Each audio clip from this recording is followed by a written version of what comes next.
Hey, what's up, y'all? Hey, can you hear the train? You hear it?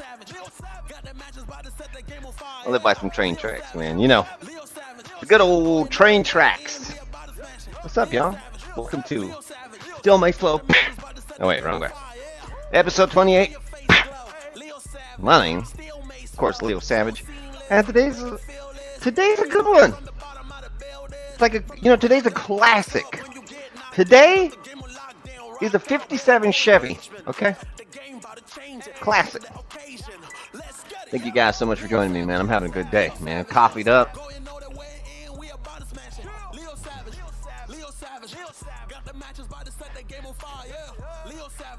You know, Leo Savage song and some coffee.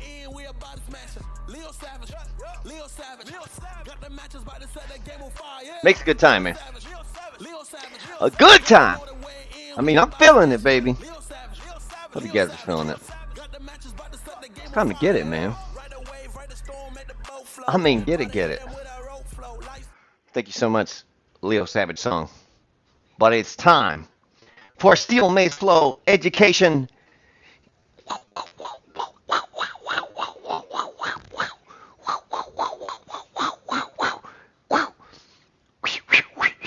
28. Bam, that was a hell of a move. Did you guys see that? It was like a Street Fighter 2 move right there. What's up, y'all? Today we're going to be doing summarizing education. Summarizing flow. Oldie, goodie, gotta know it, gotta flow it, I gotta show it. You know what I'm saying? Gotta flow it, know it, show it, flow to the know. You guys get the deal? I think I might be on a little early today. Usually the crew gets together around 9 or 10, but you know, we're running a little early today on account of a good night's rest. Can I get a hallelujah for a good night's rest? Hey, listen, today we're going to take up quite a bit of room, both to the left, to the right, and overhead. So, like always, let's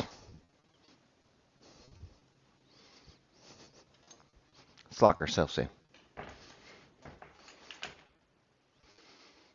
Let's make sure nobody creeps up on us. Mikos, what is up? Good morning. I hope you are ready for what I think is just fucking awesome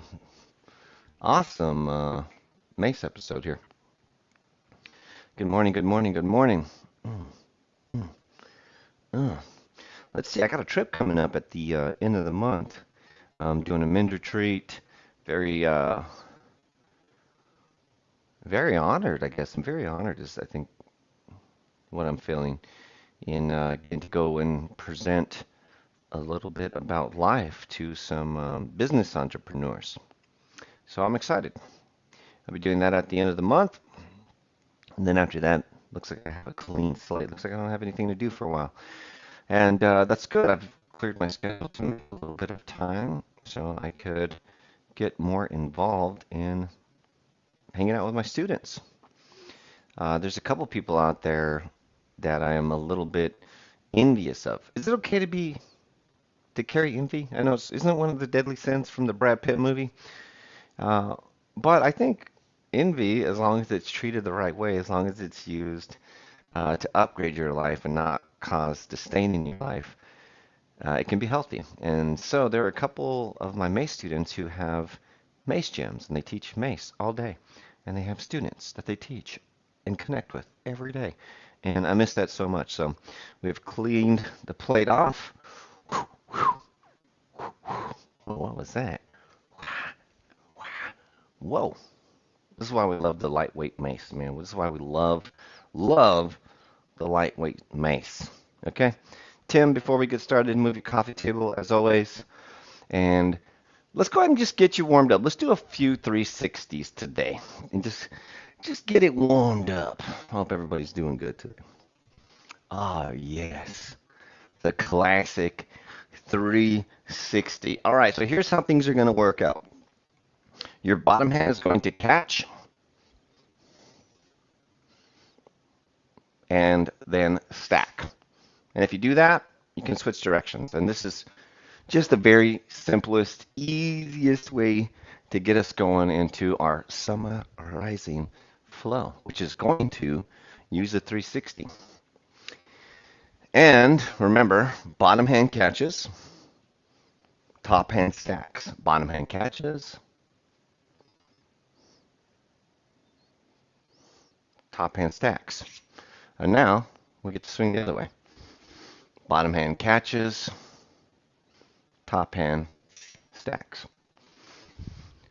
Now for me, this little part right here, covering up that bottom of the mace is, well, it's important to me. Next thing we're going to do is we're going to add a Shaolin. If you guys don't know how to do the Shaolin, you can pay me $3,000 for one Shaolin private lesson, or you can go back a few videos and watch that episode. Okay, so we're going to show you a really fancy trick here to make your Shaolin and your 360 smooth using the idea of bottom hand catches the mace. Okay, I like stories, so here's the story. Back in the day, whenever you wanted to make a promise, you could make what is called a blood oath. Now, I don't suggest anybody go around making blood oaths, but the idea was you would cut your hand and make a promise and use the blood as a seal.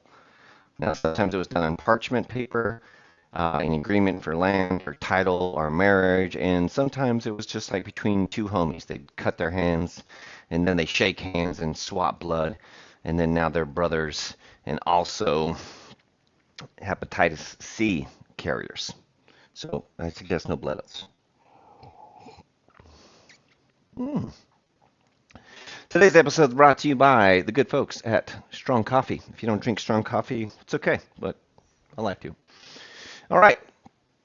So when we do our 360, we're going to preemptively stop our 360. We're going to preemptively stop it with our bottom hand. Remember, bottom hand catches. But you can notice that I reached so far across the center line to stop my mace. Let's check it out. I do my swing. Bottom hand catches. But if you look, it's like I'm in cross-body top, an extended version of it, but cross-body top nonetheless. So let's practice this a few times. I do my swing. My bottom hand creeps over the top of my mace and grabs the head of the mace. And so instead of grabbing the head of the mace with my hand, what I'm going to start to do is I'm going to start to catch it with my wrist. And much like a blood oath of the past, I'm going to pretend my mace is a blade. And I'm going to cut my wrist. Okay? This is what we got. 360 towards the pointing finger. Preemptive stop. You can see that my hand is not open. And from there, I'm going to go out into my Shaolin wrist control. Notice my thumb is hooking over the head of the mace, and I do my best to make a straight line from elbow to index finger as opposed to this, I like this. My elbow is just a little bit lower than my shoulder, and my shoulder is pulled back from my chest just a little bit. That way I can get my lat to flex and support the weight of the mace. 1 360, 1 preemptive stop, and boom, we hit our very beautiful Shaolin. All right, now you notice my hand creep down to the bottom. All we're going to do is slide our hand back up to the top, swing in the other direction, get our preemptive stop, and slice into the wrist, making sure the elbow's lower than the shoulder, hand as straight as could be from fingertip to elbow. Let your hand placement go wherever it needs to be, just as long as you can tuck that shoulder back and flex your lat. From there, let's do a few more. I'm going to go back to the same side. I'm going to swing, preemptive stop, and there it is, the Shaolin. You know, let's alternate from side to side. This will be fun. I'm just going to slide my hand to stand up the mace, have a nice swing, have a nice interception, and finally lay our mace out into Shaolin. Now you'll notice my bottom hand doing a bunch of movements to try to get into place. Swing, swing. Why am I making the sound today? I think it's appropriate. Anyways, pop, pop, pop, pop. All right, so now that we've got that, I'm going to pull my camera back and we're going to get into a little bit more work. We're going to go into a couple different stances today. So grab your mace, make sure you follow along. Something weird actually happened when I posted this video. It said it's been running for 22 hours. So I noticed that there are very few people in the room today, and yeah, it's okay, no worries. But can't really get that out of the way. It's all good. So hopefully you guys catch us on a little bit later this evening. But here's what we have, my friends. I'm going to do my 360 swing, do my preemptive stop, get into my shallow and wrist control, and I'm going to step towards the weight with the opposite leg. So instead of my left leg stepping, I'm going to take my right leg and I'm going to... Yo, greetings. Hey, yo, Mr. Ski, are you... I think I know who you are, man. And I hope I do. I hope you are who I think you are. What's up, London? Let me start over. We have our 360, our preemptive stop. From there, we're going to go into Shaolin, and things are going to pick up right here. I'm going to take my right leg, cross over into my dragon step. From there, I'm just going to lower my mace into this bottom punching positions. From there, I'm going to stand up tall into a one-legged stance. From here, I'm going to let gravity do its thing. I'm going to let the mace tail drop, and I'm going to drop into my lateral lunge, and that is half of the flow. From there, I'm going to stand up, stack my hands. I'm going to swing towards my top finger. I'm going to do my preemptive stop, stall, blood oath technique into my Shaolin. I'm going to step out with the foot away from the mace. From there, check this out. I'm going to let the mace roll.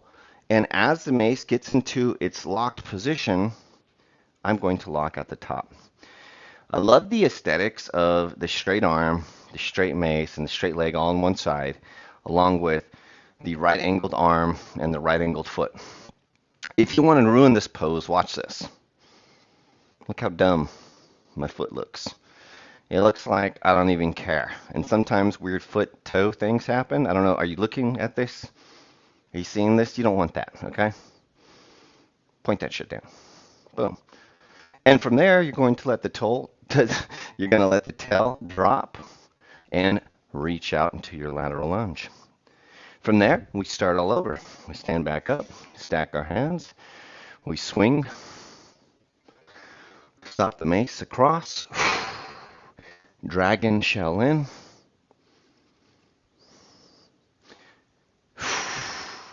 bottom punch tall stance, and lateral lunge. From there, warrior stance, 360, one Shaolin dragon. The footstep is called dragon squat. The top arm movement is called Shaolin wrist. From there, we roll the mace, stand up into our tall stance with the bottom punch. Voila, voila, voila. And out the other side.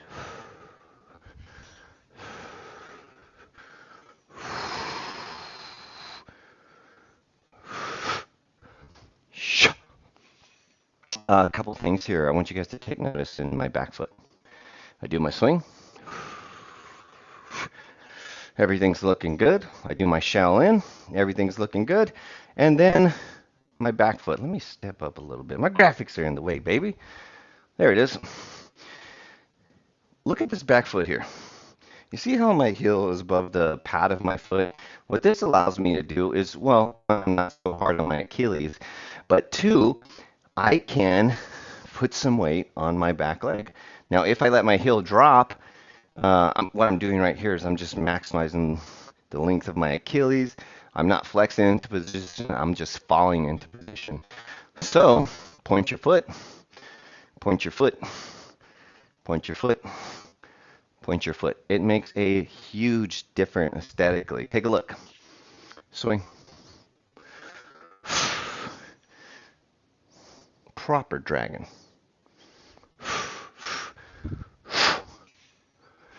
Swing.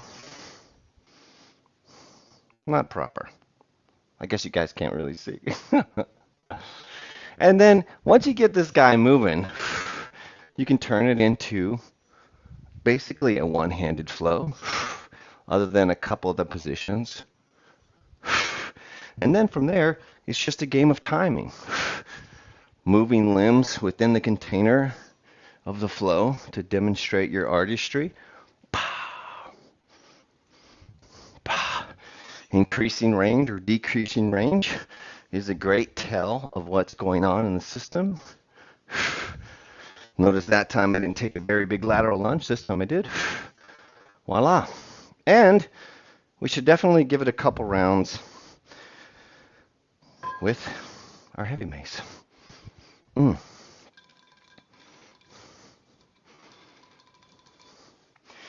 My favorite mace to use, the 40-inch, 10-pound hollow-handled mace.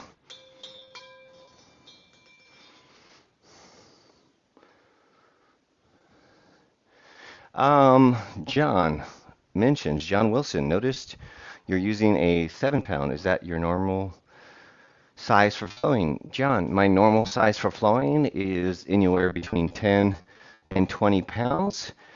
I do like to use the blue mace because it is very shiny. You can see everything that happens. As now when I have my blue mace, it might be a little bit more difficult to see. But I would say, and I do suggest, a 10-pound, 40-inch hollow-handled mace. If you don't own one, you can get one from onit.com. You can use promo code SAVAGE, and it helps me out a little bit. Let's see. So from here,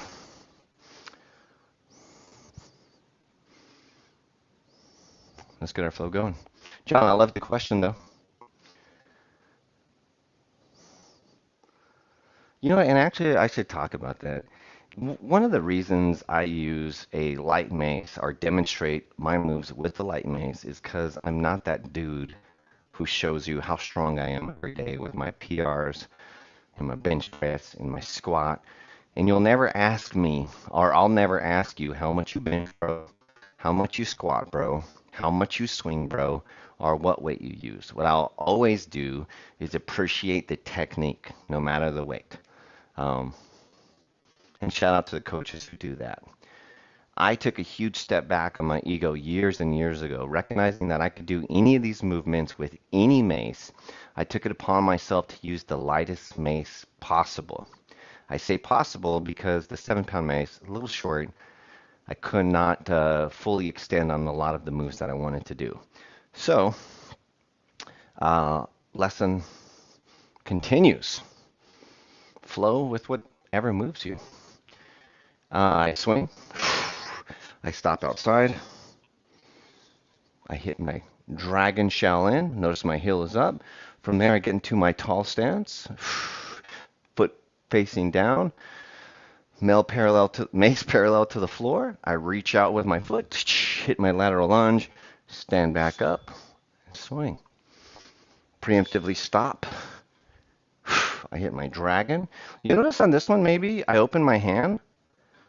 And it's just I have my mace hooked so well up top that I can afford to take that bottom hand off. Shell in, dragon, tall punch, and lateral. And that's the flow, y'all. That is it. Boom. Boom. Boom. I do like the length of the 40-inch mace on this flow. It makes me slow down. It takes just an extra millisecond for the tail to move into position, which I think the longer you're in a move, the more you can connect to it.